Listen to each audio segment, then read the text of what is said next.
दोस्तों, भारतीय उपमहाद्वीप में जल एक बहुत ही पवित्र तत्व है जो संस्कृति की अप्रतिम व्याख्या प्रस्तुत करता है, जिसका अंग परंपराएं, मिथक और धार्मिक आयाम है।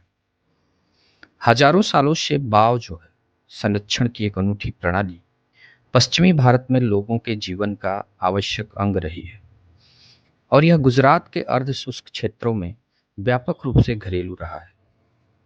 गुजरात एवं राजस्थान के अर्ध शुष्क क्षेत्रों में पोस्ट मानसून के समय जब नदियों का पानी घट जाता था, तब ये बाव उस पूरे इलाके के स्वच्छ जल की कमी को साल भर तक पूरा करते थे। जब एक बाव गांव के अंदर या उसके बाहरी किनारों पर स्थित होता था, तब यह मुख्य रूप से बहुउद्देशीय रूप में प्रयोग होता था। जैसे यह बहुत ही सुखद स्थान होता था सामाजिक आयोजनों के लिए। जो बाव गांव के बाहर स्थित होते थे, तब ये व्यापार मार्गों पर व्यापारियों एवं यात्रियों के लिए आरामगाह के रूप में प्रयोग में आते थे। जो महत्वपूर्ण वस्तुओं की ढुलाई पत्तनों से गुजरात और उत्तर भारत के हिस्सों में करते थे। बाव का उपयोग औरतों के द्वारा जल की प्राप्ति एवं धार्मिक आयोजनों के लिए किया जाता था। ज्यादातर बाव को महिलाओं से जोड़कर देखा जाता था, क्योंकि ये ज्यादातर महिलाओं के द्वारा बनवाया गया और उन्हीं के द्वारा उनका देख रेख किया गया। गुजरात की राजधानी गांधीनगर लगभग 500 वर्ष पुराने अपने अडालज स्टेप वेल के लिए प्रसिद्ध है, जिसे रुदाबाई स्टेप वेल के नाम से भी जाना जाता है। गुजरात की धरती पर छिपी एक ऐसी अद्भुत धरोहर है जिसे देखकर यकीन करना मुश्किल हो जाता है इसे सदियों पहले इंसानों ने बनवाया था। अडालज की बावड़ी या रुदाबाई की बावड़ी एक ऐसी बावड़ी है जहां पानी तक पहुंचने का रास्ता भी कला, वास्तुकला और इतिहास की एक शानदार कहानी सुनाता है। अहमदाबाद के पास स्थित अडालज की बावड़ी का निर्माण 15वीं सदी में रानी रुदाबाई ने करवाया था।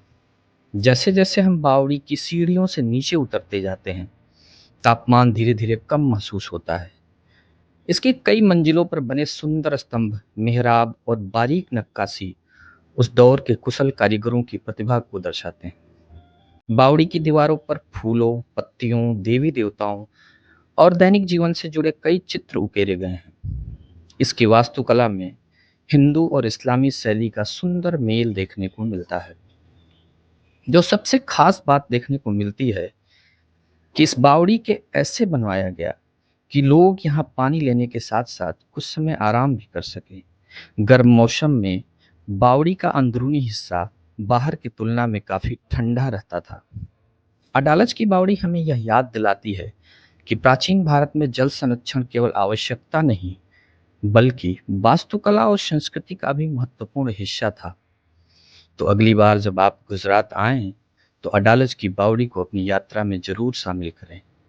अंततः अडालज की बावड़ी केवल पत्थरों की इमारत नहीं, बल्कि इतिहास की वह जीवंत स्मृति है जो आज भी समय की गहराइयों से हमें पुकारती है।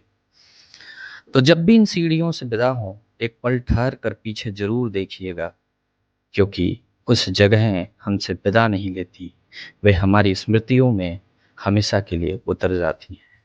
आज वांग्मय में इतना ही। फिर किसी नई यात्रा के साथ मिलेंगे। धन्यवाद।